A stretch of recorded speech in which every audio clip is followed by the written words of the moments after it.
How to remove bloatware automatically from Windows PC. So if you want to remove bloatware automatically from your Windows PC, then first you need to have the application, which is a repair kit. So if you've not installed the application, then you need to just simply go with any browser that you're comfortable with.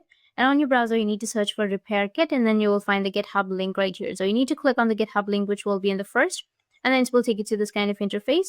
Now you need to scroll down, and then you will have the latest version right here. You need to click on the latest version, and then you'll be able to download the application.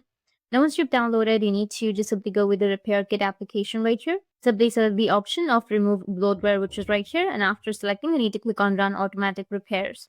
And as you can see that it's running the repairs, just simply run the command and it will say automatic repairs have been completed, and it will remove our bloatware automatically from our computer device in a very simple way. It's a very effective application. It will also going to help you to run some automatic repairs for your computer. That's it. And if you have any questions, feel free to comment below. Thanks for watching.